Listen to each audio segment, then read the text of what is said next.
Kai 1973 metais Viljamo Friedkino filmas Egzorcistas pasirodė kino teatruose, žiūrovus visame pasaulyje baugino tai, ką matė ekrane.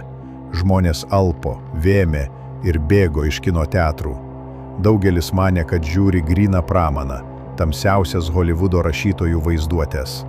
Bet kas jei pasakyčiau, kad kiekviena siaubinga akimirka tame filme paremta tikrais įvykiais? Kad kažkur Amerikoje 1949 metų žiemą jaunas berniukas patyrė siaubą, kuris vėliau tapo vienos baisiausių kino istorijų pagrindu. Šiandieną gilinsimės į tikrą atvejį, įkvėpusį egzorcistą, istoriją, kurią bažnyčios pareigūnai dešimtmečius bandė nuslėpti. Išnagrinėsime tikrus egzorcizmo įrašus, liudininkų parodymus ir dokumentuotus antgamtinius reiškinius, kurie įvyko kukliuose namuose Marylande, o vėliau Misūryje. Tai ne Holivudo pramanas, tai tikra Rolando Doe istorija. Pseudonimas suteiktas siekiant apsaugoti berniuko, kurio susidūrimas su blogiu amžiams pakeis mūsų supratimą apie ribas tarp mūsų pasaulio ir to, kas yra už jo ribų. Prieš pradėdami šią kelionę po vieną labiausiai dokumentuotų demonų apsėdimo atvejų Amerikoje, noriu priminti, kad užsiprenumeruotumėte mūsų kanalą ir paspaustumėte pranešimų varpelį. Kiekvieną savaitę pateikiame jums paslaptingiausias, nepaaiškinamas ir šiurpiausias tikras istorijas. Jei esate pakankamai drąsūs išgirsti visą tiesą apie egzorcistą, jūsų laukia istorija, kuri išliks su jumis ilgai po šio įrašo pabaigos. Mūsų istorija prasideda 1949 metų sausį, ramiame Kotičsičio priemiestyje, Merilando valstijoje.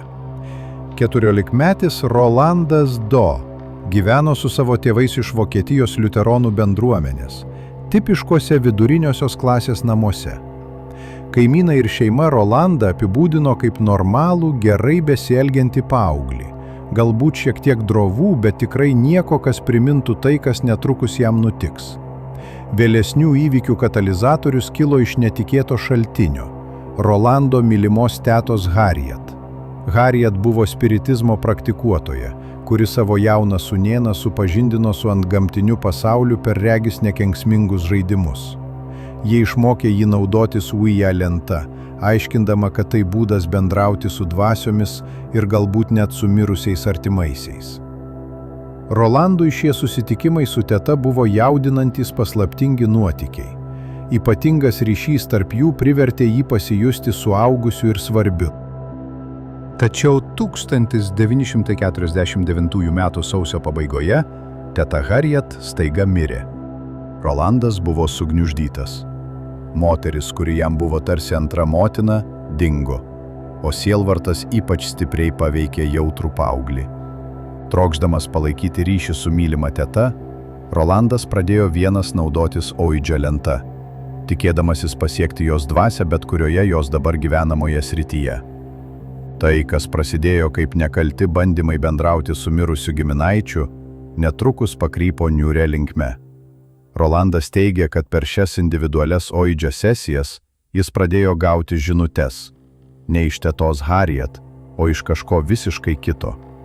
Atsakymai darėsi vis labiau trikdantys ir agresyvūs. Tačiau dar labiau nei žinutės buvo neraminantys fiziniai reiškiniai, kurie pradėjo reikštis aplink gedintį berniuką. Viskas prasidėjo nepastebimai. Rolando mama Phyllis pradėjo girdėti keistus braškėjimo garsus sklindančius iš jų namų sienų, ypač naktį. Garsai regis neatitiko jokio loginio modelio. Kartais jie sklido iš rūsio, kartais iš palėpės, o kartais tiesiai iš Rolando miegamojo sienų. Kai jie atliko tyrimą, nerado nieko, kas galėtų paaiškinti garsus. Nebuvo nei pelių, nei griūvančių namo sijų, nei santechnikos problemų. Tik šiurpus braškėjimas, kuris regis reagavo į jų buvimą. Vasariui įsibėgėjant, keisti įvykiai Doe namuose smarkiai sustiprėjo. Braškėjimo garsai darėsi vis dažnesni ir smarkesni, dažnai trukdavo valandas per visą naktį. Tačiau netrukus šie reiškiniai peržengė paslaptingų garsų ribas. Rolando miegamasis tapo vis labiau neįmanomų įvykių epicentru. Jo mama pabusdavo nuo baldų judėjimo kambaryje ir sužinodavo, kad jo sunki medinė komoda kažkaip pajudėjo per kelias pėdas grindimis. Kai jie apklausė Rolandą, jis teigė miegojęs ir nieko nežinantis, kaip baldai pajudėjo. Šeima pradėjo dokumentuoti šiuos incidentus, išsamei užrašydama, kada jie įvyko ir kas tiksliai nutiko. Remiantis jų įrašais, Rolando kambaryje esantis daiktai judėdavo patys. Ne tik slysdavo paviršiais, bet ir levituodavo bei sklandydavo oru, kol nukrisdavo ant žemės. Knygos lėkdavo nuo lentynų, jo veidrodis smarkiai barškėdavo rėmuose, o lova drebėdavo taip stipriai, kad pažadindavo visus namiškius. Pats Rolandas pradėjo patirti fizinius reiškinius, kurie gąsdino jo šeimą. Per naktį ant jo odos atsirasdavo raudonų randų ir įbrėžimų, kurie sudarydavo raštus ir kartais net įskaitomus žodžius. Labiausiai nerimą kėlė tai, kad šios žymės atsirasdavo ten, kur Rolandas pats nebūtų galėjęs pasiekti – ant nugaros, tarp menčių ir tobulai simetriškais raštais, kurie regis buvo sukurti tyčia. Berniuko asmenybė taip pat ėmė keistis taip, kad tai labai neramino jo tėvus. Rolandas, kuris visada buvo tylus ir pagarbus, darėsi vis agresyvesnis ir nepaklusnesnis. Jį ištikdavo smurto protrūkiai, kurių metu kalbėdavo balsais, kurie neskambėjo kaip jo paties, žemesniais, šiurkštesniais ir kupinais piknaudžiavimo. Šių epizodų metu jis keikdavosi keiksmais, kurių, jo tėvų teigimu, jis niekada anksčiau nebuvo girdėjęs ir kalbėdavo kalbomis, kurios skambėjo kaip užsienio kalbos, nors šeimoje niekas nekalbėjo kitaip nei angliškai. Labiausiai nerimą kėlė tie momentai, kai Rolandas regis žinojo dalykus, kurių negalėjo žinoti. Jis atskleisdavo intymes paslaptis apie šeimos narius ir kaimynus, aprašydavo įvykius nutikusius jam nesant ir demonstruodavo žinias apie religinius dalykus, kurios gerokai viršydavo 14-mečio liuteronų berniuko žinias. Iki kovo pradžios šie reiškiniai tapo tokie stiprūs ir nuolatiniai, kad Rolando tėvai suprato, jog jiems reikia pagalbos. Jie buvo apsvarstę visus loginius paaiškinimus, tikrino, ar nėra skersvėjų, kurie galėtų judinti daiktus, tyrinėjo galimas kaiminystės vaikų išdaigas ir netgi svarstė, kad Rolandas pats galėjo kažkaip sukelti šiuos įvykius, pasitelkdamas įmantrius triukus. Tačiau įrodymai buvo stulbinamai keisti. Jų namuose vyko kažkas antgamtinio ir to centre buvo jų sūnus. Ištroškę atsakymų ir palengvėjimo, Rolando tėvai priėmė sprendimą, kuris amžiams susies jų sūnaus bylą su religinė istorija. Nors buvo liuteronai, jie kreipėsi į katalikų bažnyčią, išgirdę, kad katalikų kunigai turi daugiau patirties dirbant su antgamtiniais reiškiniais ir demonų veikla. Pirmasis jų kontaktas buvo su kunigu Albertu Hughesu iš Švento Jokūbo katalikų bažnyčios Mount Rainier mieste, Marylande. Iš pradžių tėvas Hughesas buvo skeptiškas. Per savo karjerą jis buvo girdėjęs daug teiginių apie antgamtinę veiklą, kurių dauguma, tinkamai ištyrus, turėjo racionalius paaiškinimus. Tačiau susitikęs su Dau šeima ir pats pamatęs kai kuriuos reiškinius, jo skepticizmas greitai virto rimtu susirūpinimu. Per pirmąjį tėvo Hugheso apsilankymą Dau namuose, jis pastebėjo keletą įvykių, kuriuos vėliau užfiksavo oficialiuose bažnyčios įrašuose. Jis matė, kaip baldai juda be jokios aiškios priežasties, girdėjo paslaptingus braižymo garsus sklindančius iš sienų ir realiu laiku matė ant Rolando odos atsirandančius raudonus randus ir įbrėžimus. Tėvą Hughesą labiausiai įtikino Rolando elgesys epizodų metu, taip šeima juos vadino. Šių epizodų metu Rolandas patekdavo į transo būseną, kai jo balsas visiškai pasikeisdavo. Jis kalbėdavo lotynų kalba, kurios niekada nebuvo mokęsis, ir keikdavosi bei pikžodžiaudavo Dievui, o ypač katalikų bažnyčiai. Tėvas Hughesas pastebėjo, kad Rolandas regis turėjo išsamių žinių apie katalikų doktriną, šventuosius ir religinės praktikas, kurių liuteronų paauglys negalėtų turėti. Tačiau tai, kas iš tikrųjų įtikino tėvą Hughesą, kad jis susiduria su tikrais antgamtiniais reiškiniais, buvo Rolando reakcija į religinius objektus ir maldas. Kai tėvas Hughesas pradėdavo melstis lotynų kalba, Rolandas tapdavo susijaudinęs ir smurtaudavo, net kai maldos būdavo sakomos tyliai. Kai kambarys būdavo apšlakstomas šventintų vandeniu, Rolandas atsitraukdavo, tarsi būtų fiziškai nudegintas, net kai nematė, kad naudojamas šventintas vanduo. Tėvas Hughesas užfiksavo vieną ypač nerimą keliantį incidentą, kai jis bandė melstis už Rolandą, kai berniukas išgyveno transo epizodą. Tėvui Hughesui pradėjus viešpaties maldą, Rolandas staiga griebė nuo čiužinio atsilaisvinusią spyruoklę ir perrėžė kunigui ranką, kuriai prireikė medicininės pagalbos. Per šį incidentą ypač nerimą kėlė tai, kad užpuolimo metu Rolandas regis turėjo antžmogišką jėgą. Tėvas Hughesas, didelis ir fiziškai stiprus vyras, negalėjo sulaikyti daug mažesnio paauglio. Remdamasis šiais pastebėjimais, tėvas Hughesas pateikė rekomendaciją, kuri pakeitė visos bylos eigą. Jis manė, kad Rolandą iš tikrųjų apsėdo demonų jėgos ir kad egzorcizmas yra būtinas. Tačiau jis taip pat pripažino, kad ši byla viršija jo patirtį ir kompetenciją. Jis rekomendavo šeimai kreiptis pagalbos į jėzuitų kunigus, kurie buvo išsamiau apmokyti spręsti tariamo apsėdimo atvejus. Po tėvo Hugheso rekomendacijos byla buvo perduota jėzuitų bendruomeniai Georgetowno universitete Vašingtone. Jėzuitai paskyrė tėvą Williamą Bowderną vadovauti tyrimui ir galimam egzorcizmui. Tėvas Bowdernas buvo patyręs kunigas, turintis mokslišką požiūrį į antgamtinius teiginius. Jį nebuvo lengva įtikinti, bet jis taip pat neatmetė tikrų dvasinių reiškinių. Tėvą Bowderną lydėjo jaunesnis kunigas Walteris Halloranas, kuris viso išbandymo metu buvo jo padėjėjas. Abiem kunigams buvo nurodyta išsamiai užfiksuoti viską, ką jie matė, ir sukurti tai, kas tapo vienu išsamiausių tariamo apsėdimo bylos dokumentų bažnyčios istorijoje. Kai jėzuitų kunigai pirmą kartą apžiūrėjo Rolandą 1949 m. kovo mėnesį, jie pastebėjo tuos pačius reiškinius, kurie įtikino tėvą Hughesą, tačiau jie taip pat matė naujų ir labiau nerimą keliančių apraiškų. Rolando priepuoliai darėsi vis dažnesni ir smurtingesni. Šių priepuolių metu jis iškreipdavo savo kūną taip, kad atrodė nepaklūstantis žmogaus anatomijai, lenkdamasis atgal, kol galva beveik paliesdavo jo kulnus. Labiausiai nerimą kėlė balsai, kurie šių priepuolių metu kalbėjo per Rolandą. Tėvas Bowdernas užfiksavo bent 3 skirtingus balsus, kurių kiekvienas turėjo savo asmenybę ir žinių bazę. Vienas balsas teigė esąs demonas, šimtmečius kankinęs žmoniją.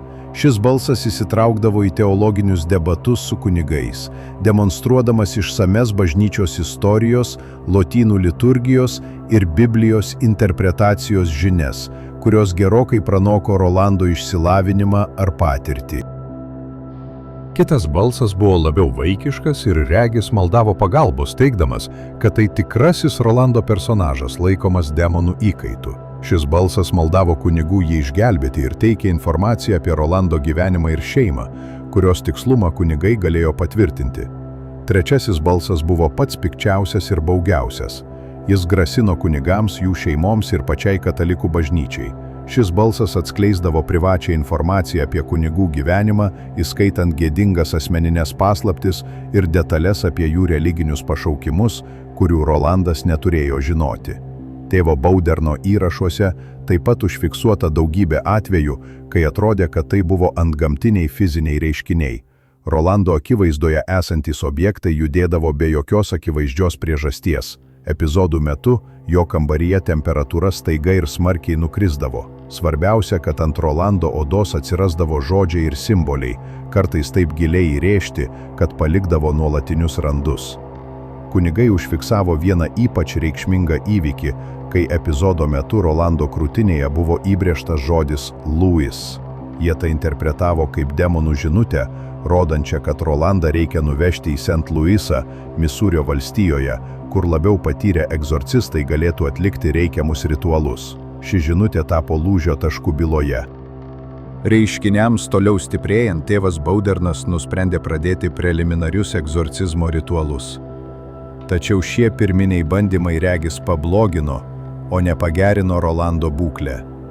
Epizodai tapo smurtingesni, balsai agresyvesni, o fizinės apraiškos pavojingesnės. Vieno egzorcizmo seanso metu Rolandas išsilaisvino iš jam uždėtų pančių ir užpuolė tėvą Haloraną, palikdamas gilius įbrėžimus ant kunigo rankų ir krūtinės. Išpuolis buvo toks smurtinis ir netikėtas, kad abu kunigai suprato, jog nebuvo tinkamai pasiruošę tam, su kuo susiduria. Būtent tuo metu tėvas Baudernas nusprendė priimti tai, ką jis interpretavo kaip demonų žinią. Rolandą reikia nuvežti į St. Louisą, kur St. Louiso universiteto jėzuitų bendruomenė turėjo daugiau patirties su kraštutiniais apsėdimo atvejais. 1949 m. kovo pabaigoje Rolandas su šeima nuvyko į St. Louisą, Misūrio valstijoje, kur juos pasitiko kunigas Raimondas Bishopas, jėzuitų kunigas, kurį apie bylą buvo supažindinę jo kolegos Vašingtone. Tėvas Bishopas buvo pasirinktas būtent dėl jo patirties su neįprastomis dvasinėmis bylomis ir reputacijos dėl kruopštaus dokumentavimo. Iš pradžių Rolandas buvo apgyvendintas Šventojo Pranciškaus Ksavero koledžo bažnyčios klebonijoje, kur kunigas Bishopas galėjo jį nuolat stebėti ir pradėti oficialų egzorcizmo procesą. Vietos pakeitimas regis neturėjo jokios įtakos reiškiniams. Galbūt buvimas šventoje erdvėje sustiprino antgamtinę veiklą. Tėvo Bishopo įrašai apie St. Louiso egzorcizmą pateikė vienus išsamiausių ir labiausiai nerimą keliančių pasakojimų apie visą bylą. Jis dokumentavo, kad Rolando epizodai St. Louise buvo daug smurtingesni ir ilgiau trunkantis nei bet kas, kas buvo matyta Marylande. Seansai trukdavo valandas, o jų metu Rolandas kaitaliodavo 3 skirtingas asmenybės, kurias anksčiau atpažino kunigai. Vienas įspūdingiausių St. Louiso egzorcizmo aspektų buvo akivaizdus Rolando gebėjimas suprasti ir reaguoti į lotyniškas maldas ir ritualus, nepaisant to, kad niekada nebuvo mokęsis šios kalbos. Egzorcizmo seansų metu, kai tėvas Bishopas tyliai skaitė lotyniškas maldas, Rolandas susijaudindavo ir laisvai keisdavosi lotyniškais žodžiais, dažnai kurdamas ištisus sakinius su taisyklinga gramatika ir teologiniu turiniu. Fiziniai reiškiniai St. Louise taip pat buvo dramatiškesni nei bet kas anksčiau matyta.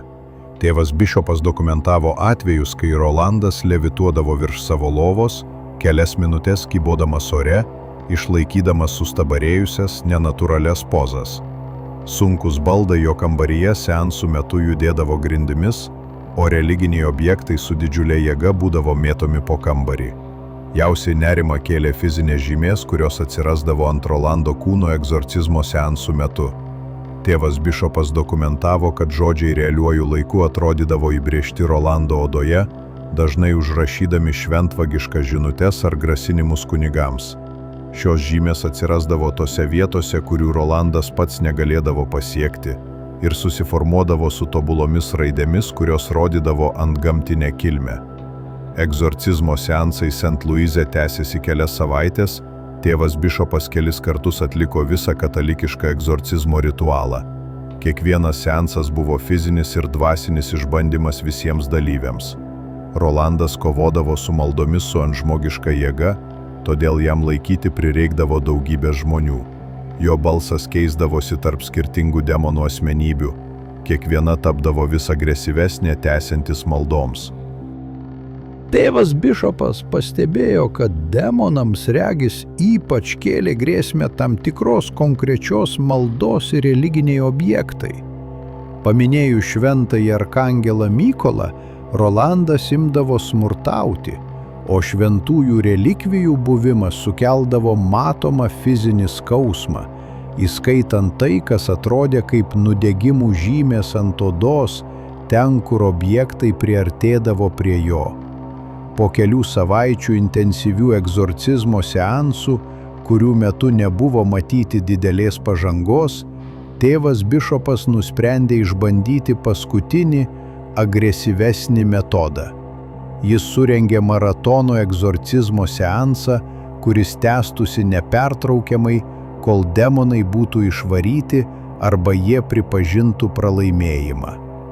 Šis paskutinis seansas prasidėjo 1949 m. balandžio 1 rytą ir tęsėsi beveik 3 dienas iš eilės, kunigų komandoms keičiantis, kad nuolat melstųsi ir atliktų ritualus. Tėvo bišopo įrašai rodo, kad šis užsitęsęs seansas privedė tiek Rolandą, tiek demonus prie absoliučių ribų. Antrąją šio maratono egzorcizmo dieną įvyko precedento neturintis įvykis. Remiantis tėvo bišopo dokumentais, Rolandas staiga nurimo vieno iš smurtingiausių savo epizodų metu. Jo balsas pasikeitė į tai, ką kunigai atpažino kaip įprastą paauglišką balsą, ir jis pradėjo pasakoti apie patirtą viziją.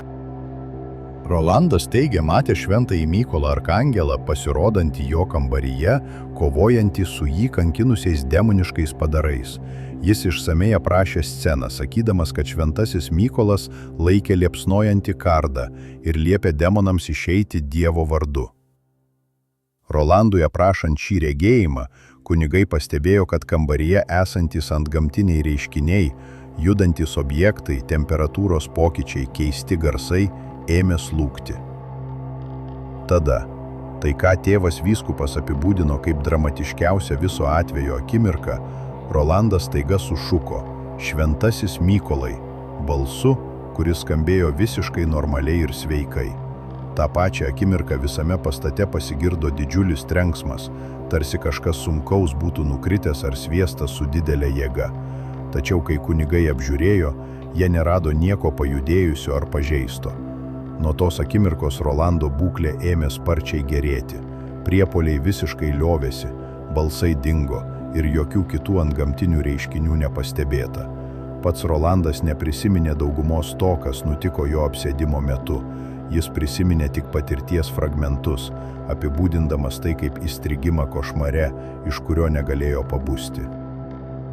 Kunigai dar kelias dienas stebėjo Rolandą, tačiau pagerėjimas atrodė visiškai nuolatinis. Po beveik 4 mėnesių kankinimų, Rolandas II pagaliau išsivadavo iš bet kokių jį valdžiusių jėgų. 1949 m. gegužę Rolandas II su šeima grįžo į Merilandą ir remiantis visais pasakojimais, po to gyveno visiškai normalų gyvenimą. Jis daugiau niekada nepatyrė antgamtinių reiškinių, baigė mokslus, vedė, susilaukė vaikų ir sėkmingai tęsė karjerą. Katalikų bažnyčia griežtai laikėsi konfidencialumo dėl jo tapatybės, o pats Rolandas retai kalbėjo apie savo patirtį. Išsamus įrašai, kuriuos saugojo kunigai Hughesas, Baudernas, Bišopas ir Haloranas, buvo užantspauduoti bažnyčios archyvuose, kurie dešimtmečius išliko slapti. Tačiau galiausiai šie dokumentai pateko į rašytojo Williamo Peterio Blatty dėmesį, kuris juos panaudojo kaip savo 1971 m. romano Egzorcistas pagrindą. Blatty pakeitė daugelį detalių, kad apsaugotų Rolando tapatybę ir pridėjo išgalvotų elementų dramatiškam efektui sukurti. Tačiau pagrindiniai jo istorijos įvykiai buvo paimti tiesiai iš kunigų dokumentų. Kai Blatty romanas buvo adaptuotas 1973 m. Williamo Friedkino režisuotame filme, jis tapo kultūriniu reiškiniu, kuris supažindino pasaulį su demonų apsėdimo koncepcija kaip realiu, dokumentuotu reiškiniu. Nedaug žiūrovų suprato, kad baisiausios filmo scenos buvo paremtos tikrais įvykiais, kuriuos matė ir dokumentavo apmokyti, išsilavinę stebėtojai. Rolando Dawe byla išlieka viena iš labiausiai išsamei dokumentuotų tariamų demonų apsėdimų istorijoje. Bažnyčios įrašuose pateikiami išsamūs kasdieniai pasakojimai, daugelio kunigų ir šeimos narių parodymai, bei reiškinių, kurie net ir šiandien nepaaiškinami įprastais paaiškinimais, dokumentai. Varbu ar tikime antgamtiniais paaiškinimais, ar ieškome psichologinių ir medicininių priežasčių. Rolando Dawe byla yra žavus nepaaiškinamų reiškinių, kurie metė iššūkį liudininkų supratimui apie pačią realybę. Pavyzdys. Tai išlieka kertiniu akmeniu tariamo demonų apsėdimo tyrimuose ir toliau daro įtaką tam, kaip tokius atvejus tyria ir dokumentuoja religinės valdžios institucijos. Tikroji egzorcisto istorija daugeliu atžvilgių yra baugesnė nei jos įkvėptas pramanas, nes remiantis išsameis daugelio patikimų liudininkų saugomais įrašais, tai iš tikrųjų įvyko.